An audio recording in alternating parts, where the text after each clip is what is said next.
Imagine this. You wake up one morning, same bed, same room, same faint hum of the world outside, but something is wrong. Not wrong in the way of disaster or loss, but in the way of a slow creeping realization. The face in the mirror is yours, yet unfamiliar. The life you've built feels like a suit you've outgrown, stitching, straining at the seams. You've followed the rules, checked the boxes, climbed the ladder, so why does it all feel like a performance? Here's the paradox. You are everywhere and nowhere at once. You are the sum of your roles, employee, partner, friend, but when you strip them away, who remains? You've spent years becoming what the world asked of you, but have you ever truly found yourself? Or have you been lost in the noise, a ghost in your own life? This isn't just a passing thought. It's an existential tremor, the kind that rattles the foundations of everything you think you know. The modern world is a labyrinth of distractions, a hall of mirrors reflecting back versions of you that are palatable, profitable, or convenient. But the real you, the one beneath the layers of expectation and adaptation, is still waiting to be discovered. Consider this. What if the life you're living isn't yours at all? What if it's a borrowed script, a hand-me-down identity assembled from the fears of your parents, the algorithms of your feed, the quiet compromises you made to avoid discomfort? You've been taught to chase happiness as if it's a destination. But what if the map you're using leads nowhere? The tension here is visceral. It's the gnawing sense that time is slipping through your fingers, that you're living a life that doesn't quite fit. You've been told that success, stability, and social approval are the keys to fulfillment. But what if they're the bars of a gilded cage? The philosopher Jean-Paul Sartre called this bad faith, the act of lying to yourself to avoid the terrifying freedom of being truly wholly you.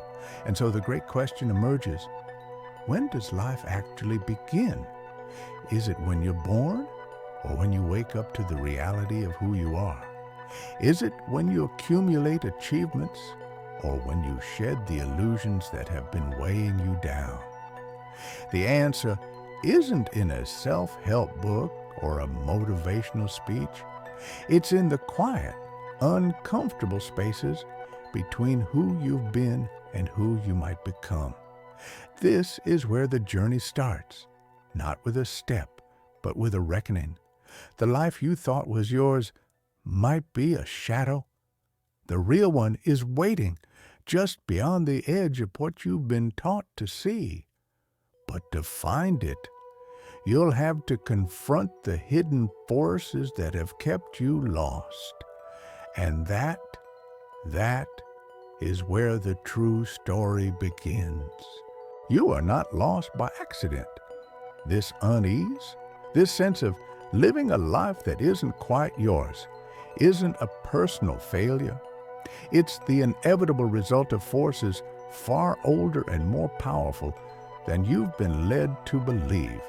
To understand why, we must dig into the buried machinery of the human mind, the silent architects of identity, and the systems that profit from your disorientation.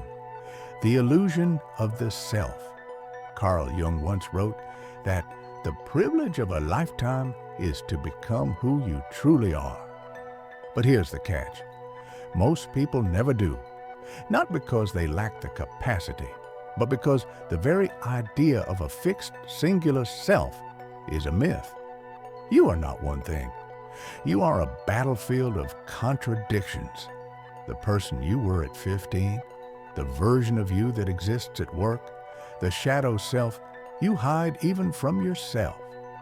Modern psychology reveals a startling truth. The brain constructs identity on the fly, stitching together memories, social feedback, and cultural narratives to create the illusion of continuity.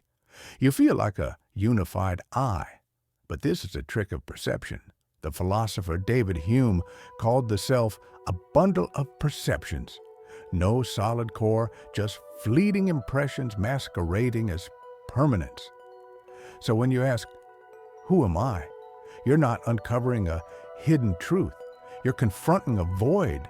And into that void rush the expectations of others, the demands of institutions, the curated personas of social media. You become what you think you should be, not what you are. Because what you are is fluid, undefined, and terrifying in its freedom. The tyranny of the they Martin Heidegger warned of das Man, the they self. This is the part of you that parrots opinions you've never questioned, adopts desires implanted by advertising, and measures your worth by metrics you didn't choose. The they is the voice that whispers, you should want a stable career. Your value is your productivity. Happiness looks like this. It's not a conspiracy. It's the water we swim in, the invisible norms of family, education, and capitalism that shape identity before you're aware there's a choice. The psychologist Viktor Frankl saw this as the great tragedy of modernity. People have enough to live by, but nothing to live for. We've been handed scripts, not selves. The fear at the core. Why don't we rebel? Because the alternative is vertigo. Jean-Paul Sartre called it the anguish of absolute freedom. To admit that you are undefined, that every role, every belief, every goal is a choice, is to stand at the edge of an abyss. It's easier to cling to borrowed identities than to face the terrifying truth. You must invent yourself, moment by moment, with no guarantees. Friedrich Nietzsche saw this as the fundamental human struggle. Become who you are isn't gentle advice. It's a demand to tear down the idols of convention and endure the loneliness of authenticity. Most would rather bury themselves in distraction, endless work, entertainment, or the approval of others than confront this existential nakedness. The silent war. This is the hidden battle beneath all battles, not a clash of ideologies, but a war between the constructed self, the one that obeys, and the emergent self, the one that creates. The first is safe, rewarded, and hollow. The second is chaotic, unrewarded, and alive. You feel this war in the exhaustion of performing a personality at work that isn't yours, the hollow aftertaste of achieving a goal you thought would fulfill you, the quiet envy of those who seem to move through the world with unshakable certainty. But here's what you're not told. That certainty is often another mask. The people who seem found have simply chosen a story and clung to it. The tragedy isn't that you're lost. It's that most people stop searching and call that stillness themselves. The turning point. This isn't despair. It's the crack where the light gets in.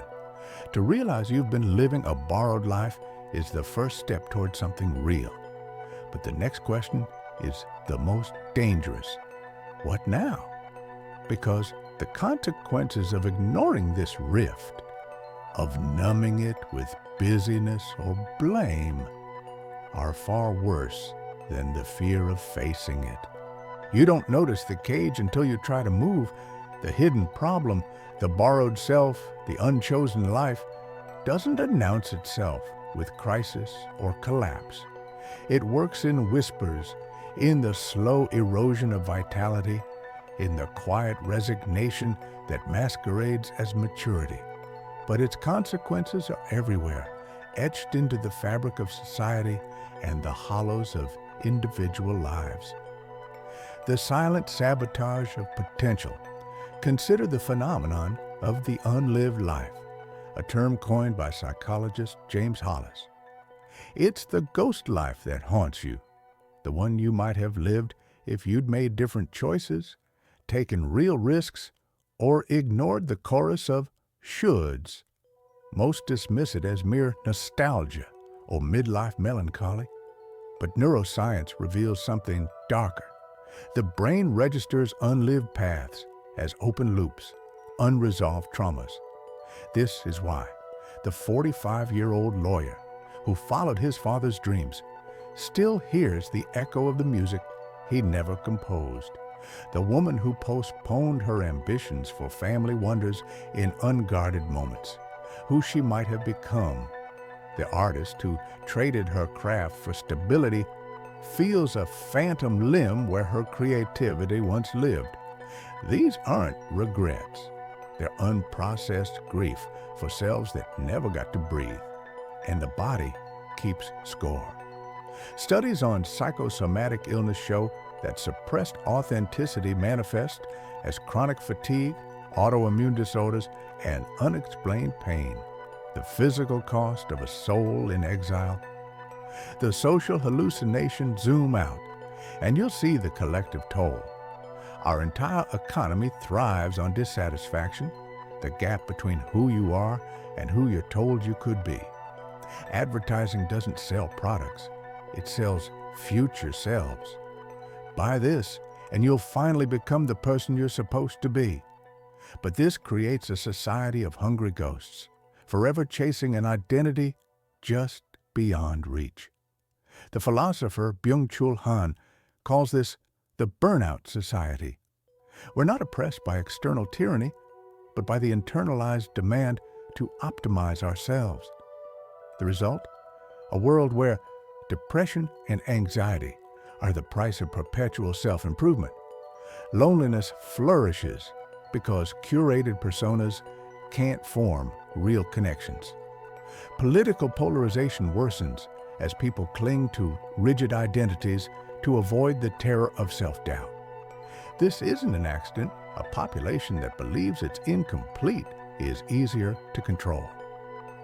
The neurological trap. The most insidious consequence? Your brain conspires against your awakening.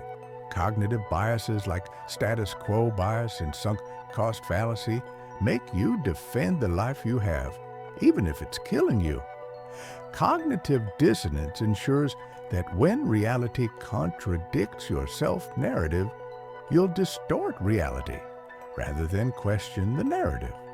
And neuroplasticity means the longer you play a role, the more your brain rewires to believe it's you.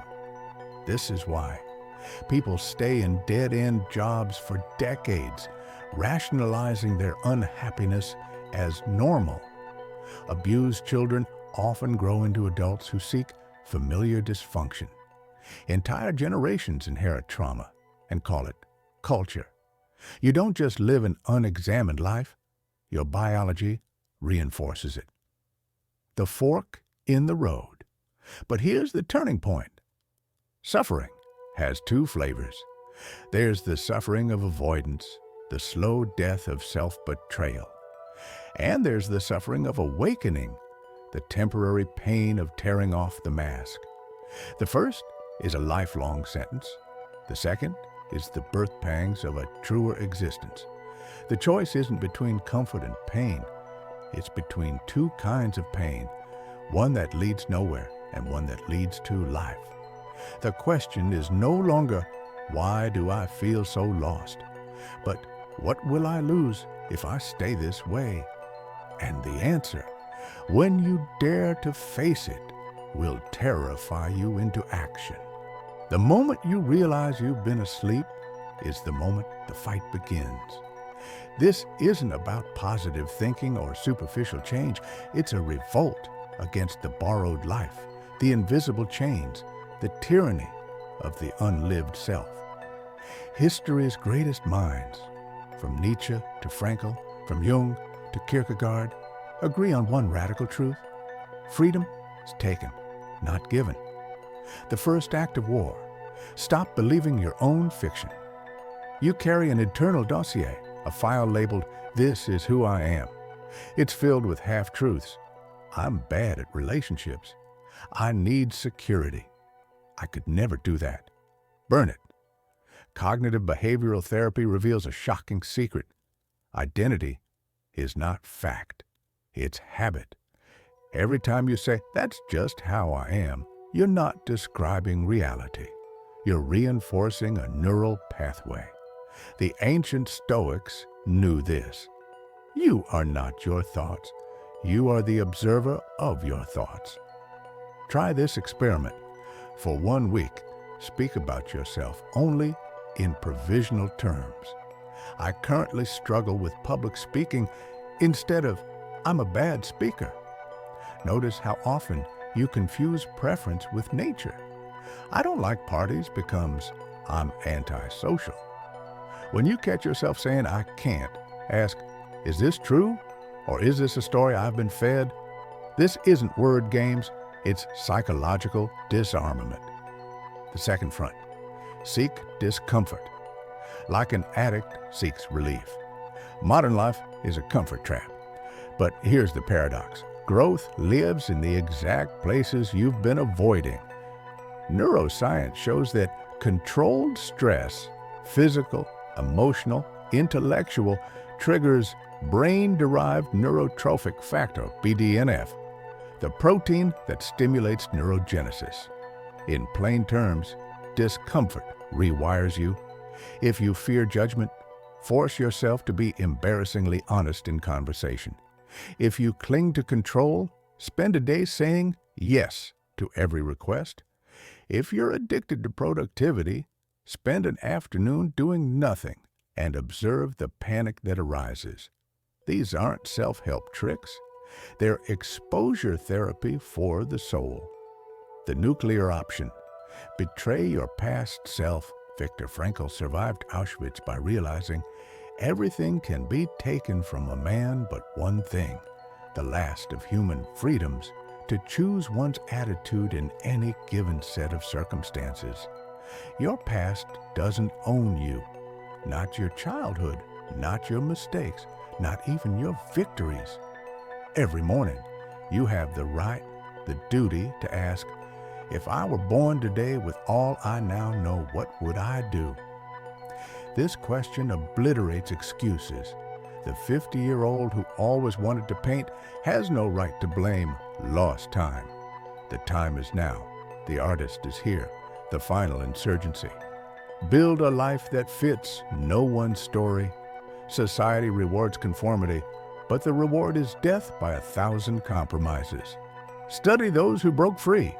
Van Gogh painted even when his family called him a failure. Jung defied Freud and descended into madness to discover the collective unconscious. Susan Sontag wrote Notes on Camp, despite academia dismissing pop culture as trivial. Their common thread? They stopped asking for permission to exist. Your turn. Here is the secret that changes everything. You were never lost. You were only hiding, not from the world, from yourself. The illusion of arrival. We've been sold a lie that finding yourself is a destination, a moment of revelation where the clouds part, the choir sings, and suddenly, you know.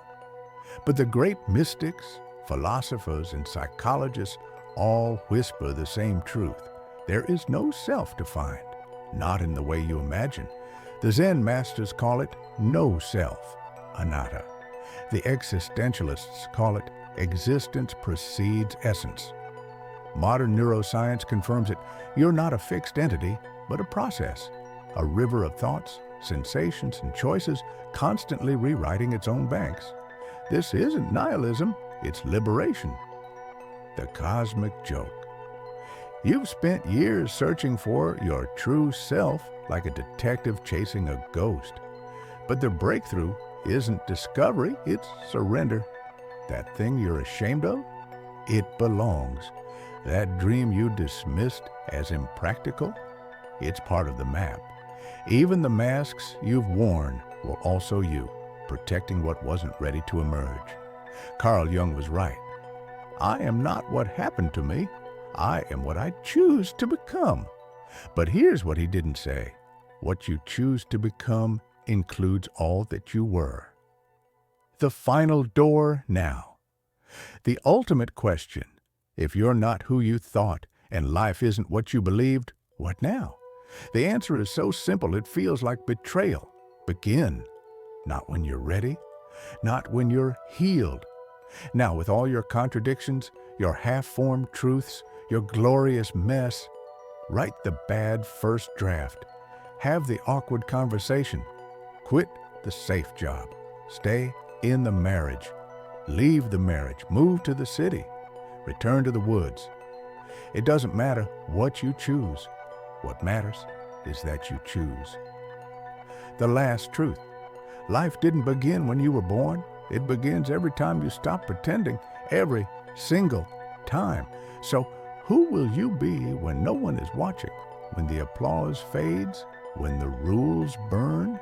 The answer is already there. Not in your mind, but in your bones. Not in your words, but in the silence between them. Lean in. It's closer than you think.